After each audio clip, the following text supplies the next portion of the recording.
Welcome back to the Daily Hampshire Gazette UMass football show. I'm Kyle Grabowski. Joining me again this week is recorder, sports writer Thomas Johnston. Tom, I feel like the progress is there for this UMass football team if you want to see it, but it's kind of like a Rorschach painting in that if you also want to look at, oh, they're just losing by double digits again, you can think that too. What did you think of the game against Eastern Michigan? Again, it's all for me. It all comes back to quarterback play. You got a freshman quarterback playing. I think the biggest thing you want to see in these games is how does he look? How's he playing? And he looked good. So, yeah, like you said, you can kind of see it from both sides. Like, I mean, it was when their final touchdown come with like 40 seconds left.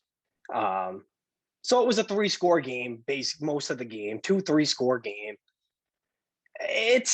But they're showing progress. I think that's the big thing. But this week it might be a little tough to tell the progress. I think this is a big step up in competition from last week. Yeah, to me, they were just playing catch up so much last week. And they, like you mentioned, the freshman Brady Olson, he missed some of those early throws that would have kept some of those early drives alive. And both he and Walt talked about that, just the need to execute better in the early parts of the game so they don't get behind. So they need to start quicker. But yeah, I think Coastal Carolina is probably the best team they're going to play all year, which is wild when you look at a schedule that has 3 Power 5 teams on it. And not only that, 3 ACC teams on it. And they're going to Florida State in October. But Florida State's not what Florida State has been historically. Whereas this Coastal team has been ranked for like 15 weeks in a row, I was told. They were, I think, fairly comfortably for most of the year last year, the class of the group of 5 teams potentially in a New Year's Six bowl. And then now you're 3-0. You have 2 home wins, one against the Power 5 team. It's Kansas, so take that with a grain of salt. Yeah. Still, anytime you can go get somebody from the Big 12, I think that's something you have a right to be proud of. And I just think that they're just really, really interesting because they've got this weird, fun name and a weird, fun rooster mascot. They've got the teal turf going on. Do you know what the name is? Have you looked at what the name is? Of the mascot? It's a rooster, a proud or fierce rooster from the Canterbury Tale book is what their school is named after. That's incredible. It is named after a rooster. I had to do it because I remember doing it a couple of years ago, looking up what it meant. I'm like, oh, that can't be true. I did it again the other night before I was like, what is a Chanticleer? It is a proud or fierce rooster. That is from the Coastal Carolina website. That's amazing. It's unbelievable. They are what every team like UMass and even Eastern Michigan last week when Walt Bell was saying like, oh, Eastern Michigan is who you want to be. I think you want to be Coastal Carolina. I think you want to be moving up to FBS, coming off of a couple FCS playoff appearances. And then 4 years later, you're ranked. But I think they have a more of an advantage in being in the South, being in some college football hotbeds. They call it the surf turf because they have a teal field in the same way that Boise State has the blue field. I wonder if just the key to being a good group of 5 team is painting your home field a different color. Sorry, you broke up there. But well, moving on to your point though about that. Yeah, I don't know if I said this last week, but I was thinking like when Walt Bell says we want to be Eastern Michigan. Well, I mean, the team you're playing this week is really the gold standard of what you would want to do, right? I mean, they came in, Jamie Chadwell, first year, I think he came in, I think the second year they were a Division I team. 3-9, 5-7, 11-1 last year. Now they're 3-0. And you hit on a quarterback, which is, I think, a big part of it. Like Grayson McCall, 3-star recruit. No one's recruiting this guy. You bring him in, he can play. So you're kind of hoping like that, Brady Olson, you're hoping that he's not Grayson McCall per se, but he's a guy that you can win football games with, a diamond in the rough, which is to the point last week of why are people so excited about the freshman quarterback? It's for that exact reason that you're just hoping that this guy can be a diamond in the rough, better than people think. and he can help you win a lot of football games. It was interesting And hearing that. I the part about being in the South too, obviously that's a huge advantage. You got to be able to compete and recruit with a school that is named after a rooster, a proud and fierce rooster. You got to be able to compete with that. Well, and it's interesting too, because Coastal Carolina actually has like 3 Massachusetts players on it. They recruited Everett really hard, which again, I think everyone should be recruiting Everett. That's a great program, but it's just one of those things. It's like you can see what they did, but I just think you've hit on a lot of stuff. And Walt talked about the investments they've made in like facilities and recruiting and graphics, and it was interesting to me to hear about how things like that can matter and how all of the pieces of a program can matter to get you to that point. Because by a lot of accounts, you look at Coastal Carolina, you're like, how is this successful? And then you go back and see how they did it. It's like, oh, they made it a cool place to be, and they made it a place kids want to come to and want to play at, and then that's how you do it. Yeah, I mean, it's definitely that. You just brought up 3 Massachusetts kids on that team. 3 kids from Massachusetts playing at Coastal Carolina. I mean, if you're UMass, that can't happen, right? I mean, you can't. Josiah Stewart, I think he's the freshman. Another Everett kid. He had 3.5 sacks a couple weeks ago. Isaiah Likely, their tight end, is a very good football player. Another Everett kid. And I think their starting D tackle, this Gerard Clark, he's another Massachusetts kid. I mean, these are the kinds of kids.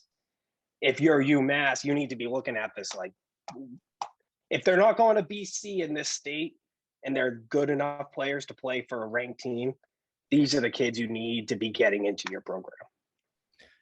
And I think that's slowly starting to happen. Like, I think it is. We talk about Brady Olson a lot. I think that's a win. I think Walt Bell recognizes the importance of recruiting Massachusetts and recruiting the Northeast. Oh yeah. But that's not a shot at Walt. I mean, Likely and Clark, I think they were at Coastal before Walt Bell was even here. So I'm not taking a shot at the like current staff or anything. That's just more in general, like these good Massachusetts football players. You are the state school. You need to keep these kids around. You need these kids playing for you. Oh, and I bet they would agree with you. But I think what Coastal has done is they've brought in the right players, and they've crafted the system that utilizes their best talents. Everyone that has talked about the scheme has said it's really unique. They've mentioned triple option, but it's not your Navy Air Force triple option. It's a modern twist on it that doesn't feel like, passing the ball is equivalent to like spitting on somebody's grandmother. They've really built something that utilizes their players' strengths. Like it lets Grayson McCall be the best version of himself and be the preseason Sun Belt Player of the Year and be a preseason watch list for like every major college football quarterback award. Like they run the ball really well, but they don't run it as the only option. Like they can do the drop back, they can do play actions, they have all sort of option things. Like it's no wonder they're one of the top 20 offenses, both in yardage, scoring, and I think most importantly, rushing, because UMass has given up a ton of yards on the ground. And that's the first thing that I look at with this game, is that Coastal is probably going to be able to run the ball, and it might just only have to do that because UMass hasn't shown that it can really stand up against anybody, and they don't want to make excuses about losing depth on the defensive line. But I think if you're thin in that area, there's a decent chance that they're going to be able to push backups around. Yeah, I mean, you can't, like last week, you fall behind 21-0 to a team like Eastern Michigan. You can make it respectable. Like UMass fought back into the game, showed a lot of fight. It was good to see. But you fall behind 21-0 to this team, I forget about it. They're going to need some early breaks. They're going to need to get a turnover, whatever, kick return, special teams. You're just going to need, not that anyone's expecting them to win this game. They're like 37-point underdogs or whatever. But if you want to make this a competitive game similar to the BC game from a couple weeks ago, you're just going to need some breaks to go your way. Because like you said, this offense they can score 21-0 in the first 6 minutes like that. I mean, you're going to need to and then run the ball and keep it away from you. So they're a tough team. This is just a good team. Yeah, I think it's one of those where these first 4 weeks are as tough as the season is going to get. And not that it's not important and not that you don't want to play these games, but I think you have to sort of look at it in chunks. And this is more about how you're showing yourself, how you're showing improvement, how the players are developing, if they can get a little healthier. Because as you go in the next few weeks, when you're looking at Toledo, UConn, and the FCS games against Rhode Island and Maine, like those are really the games where they tell you where you're at. Because especially that UConn game. Whereas with this one, I feel like it's one of those, does the check clear? Great. Have we done some good things that we can build on? Are we benefiting from this experience? Cool. Let's go on to next week. Yeah, you want to, not to go back to it, but you want to show like you showed in the BC game, in this game, right? No one's expecting you to win, but you want to come out of it feeling like you don't want to walk out of this game like you did the Pitt game earlier in the year. You don't want to you never want to get blown out. You just want to put up a fight, show that you're making strides as this season has gone on.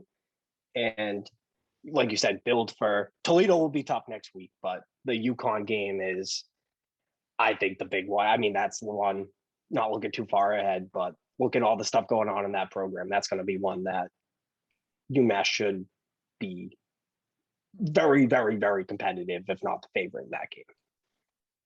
And I think it's going to be interesting to see how much of the health stuff is changed from the start of the week, because Walt had a smaller injury list this week than last week. I saw Ron Adams at practice. I think having two healthy running backs does a lot for you. And none of them have ever made any kind of excuses for the injuries. And I think that's important. They haven't pointed any fingers at like, oh, this is why this is why that. Everyone in that program has been very accountable and saying, this is on us. We need to execute. And I think there's value in that. Like it's a words versus actions thing, but I do think it's important that they're basically saying like, we have what we need. We just need to do it and do better. And I think that's a place you can build and work and grow from. Yeah, and you hope, and it's such a young offensive line. The healthier they get, the more reps they get together, they should be playing better as the season goes on. And you need that, because you don't want, especially if you're playing Brady Olson, you just don't want your freshman core. Brady Olson's what, like 18, 19 years old? You just don't want him taking those hits after hits after hits. You just can't. And they did a good job. I mean, he only got sacked, once last week? He got sacked once, and then he took that big hit on the sideline, but that's really been it. He's been really good at either getting the ball out, avoiding pressure, or stepping up in the pocket, running, sliding. He's been very, very smart about his health. And I think that's encouraging to see for someone who, again, is actually a child, who is like 18 years old, right, to do all that. Like, I think that he, like you're saying, he's exactly what you want there. And, I do think some of the hype has been a little overblown, because he was like under 50% completion against BC. Right.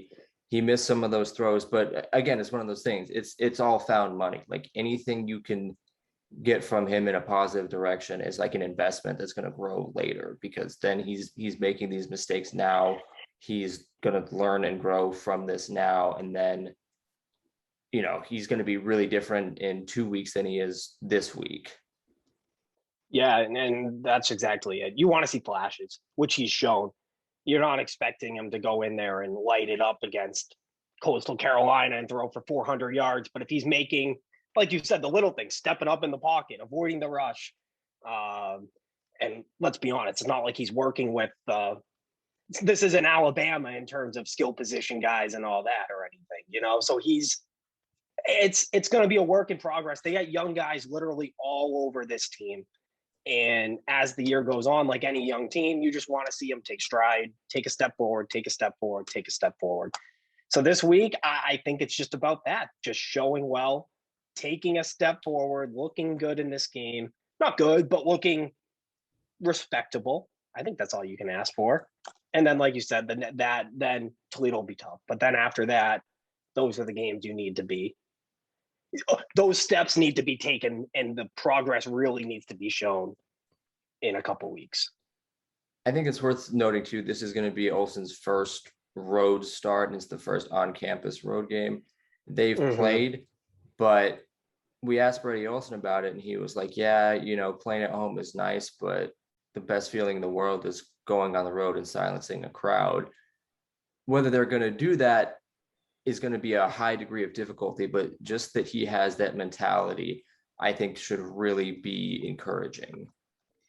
It's a lot of encouraging stuff so far. And, let's hope this week isn't let's just hope it's not a step back. That's all you can ask for. And when you're playing a ranked team, just don't let this hurt you don't want to take unnecessary hits, take shots. Let's just keep the kid upright, keep them playing, and keep this momentum. So the momentum you somewhat gained these last couple weeks, and keep it going throughout the season. All right. Well, it's a 1 p.m. kickoff Saturday on ESPN Plus. Thanks, everybody. I'm Kyle. This is Tom. You can follow everything on recorder.com and gazettenet.com. And make sure you subscribe to both the Daily Hampshire Gazette and Greenfield Recorder. And we'll see everybody next week.